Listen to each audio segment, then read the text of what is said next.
A pump the brakes moment on the Kellen Moore bandwagon. Look at the difference between the first 3 weeks and last night. When you look at this offense, what they were doing, this is your wake-up call, and it was on national TV, and all of the Dak haters are going to come out of the woodwork. But I look at when we crown a coordinator or we crown a team too early. Now we're heading into October. I'm not sure what the Cowboys offense is because Tyron Smith might be the best player on that offense, and he went down with an injury.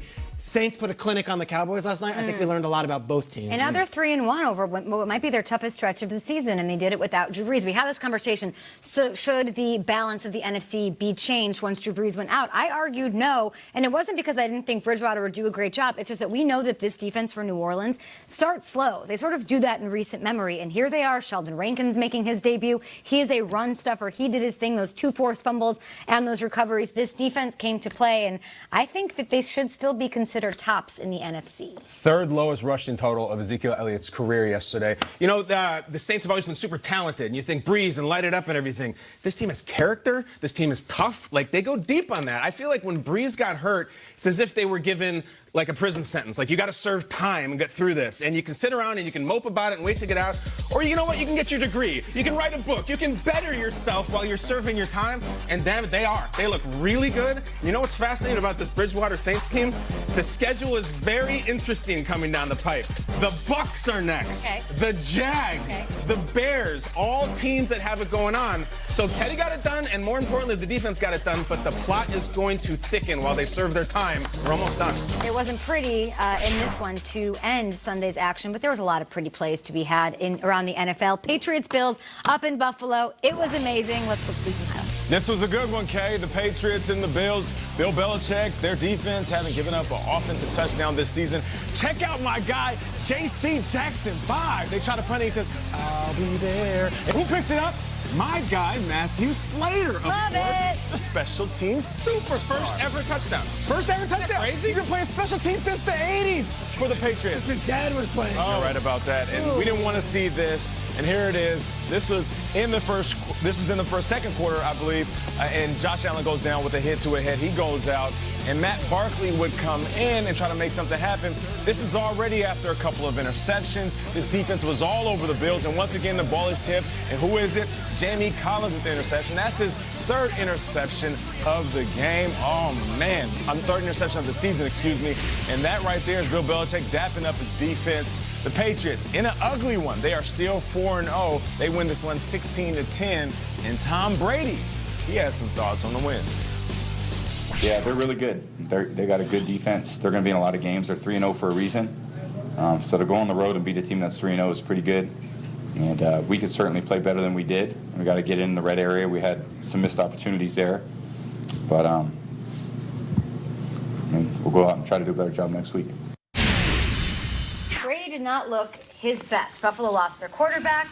They threw 4 interceptions in this game, and they were still in it. I know you don't believe in moral victories, really. But wasn't this like a good loss? Well, Tom Brady played one of the 5 worst games of his entire career, and the Bills still lost to him at home. I can't do it. I can't get it. Defense is great. We've seen great Bills defenses before.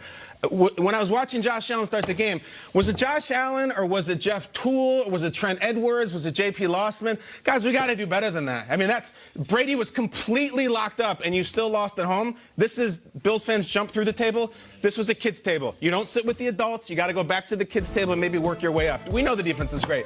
Josh Allen came out and threw an interception to anything breathing in a New England Patriots uniform. I hate to be harsh today. I don't believe in moral victory Mondays. Not for the Bills, not for the Lions we'll get to later. You got to be better than that. I'm with Kyle on this. I hate being negative to Bills fans. You got to win that game. The Buffalo News this morning is talking about the Jonathan Jones hit, saying that it was dirty. The Bills had, in the fourth quarter alone, they got down to 1st and goal at the 8, got down to the 3-yard line, turnover on downs. They got to the Patriots. Barkley throws 3 straight incompletions. They punt again. They had opportunities in this one. They could not get the score. I'm not going to insult the Bills by saying this is a moral victory. They deserve better than that. Exactly it was a loss. right. If you're a team that's going to compete They should in be the mad. NFL, you had them, guys. You had them. You had them. Oh, we've been waiting for this. You can blame the refs all you want, but you had them. The defense was great. They were great. The defense made Tom Brady look his age, and we don't say that often because he's been dominated at a high level, even at the age that he's at.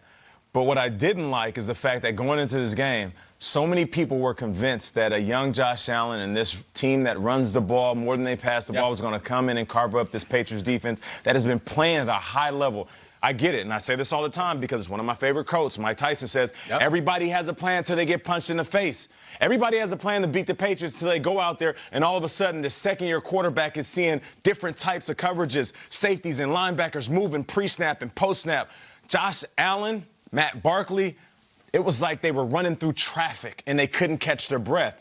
That's what this Patriots defense does. Even in a game where Tom Brady looks like a 40-year-old quarterback, the defense still smothers offenses, and that's why they're one of the best teams in the business. I don't care how ugly this is. Shout out to the Patriots and shout out to that defense because they made Josh Allen look exactly his age, and that's a young pup. I ran into Gerard Mayo on the field before. He's Mr. Congenial. He's smiling. He's happy. Obviously, there's a lot to be happy about with how this defense is playing. Devin McCourty, 4 interceptions through the first 4 weeks. He's playing the best ball of his career. Jamie Collins is revitalized, focused on winning. This defense is no joke. But neither was the fact that the Bills lost their quarterback. Let's bring in Ian Rappaport, our NFL Network insider this morning. Welcome to Good Morning Football, Ian.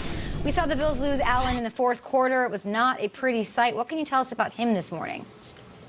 That's right. Josh Allen is officially in the NFL's concussion protocol. And, of course, we know, Kay, by now, every concussion is different and every player is different. So it remains to be seen how long Josh Allen will be out. And, of course, it depends on basically how he recovers from this very brutal hit that had the Bills people up in arms discussing how Jonathan Jones should have been ejected, should be suspended. There was a lot of vitriol from the Bills locker room.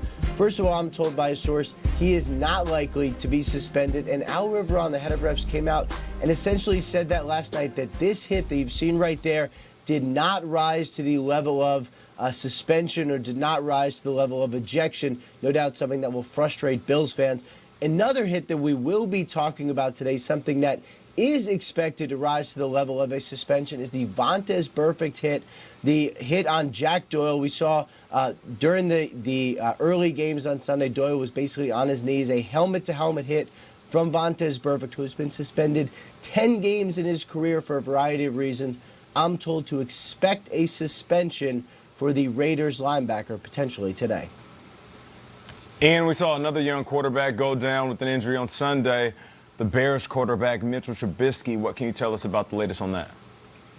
Mitchell Trubisky injured his left shoulder, his non-throwing shoulder, which no injury, Nate, is good news, but at least it is good news that it is nothing that will affect his throwing. He is going to get tests today on that injury that had him out of the game right there and then return to the sideline in a sling. Too early to tell how severe this injury is, but the understanding right now, and Matt Nagy basically said this after the game, is that it is not season-ending. So if it is something that keeps Trubisky off the field for a game or 2 games or maybe even more, it does seem like they will get him back. Meanwhile, Chase Daniel, who has started 4 games in his career, who's made more than $30 million, who probably has the best life ever, would step in and start if Trubisky cannot go.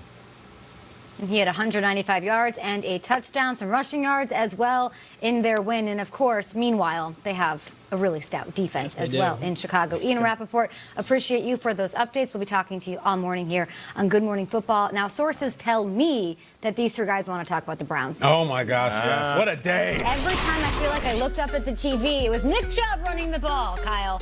Who got him in that off-to-the-races draft we did for the rushing I don't know, not me. I'm dominating that segment. Are the Browns back? Browns fans, we know you're awake and watching. We'll go to Believe Land, and the Chiefs needed all the tricks they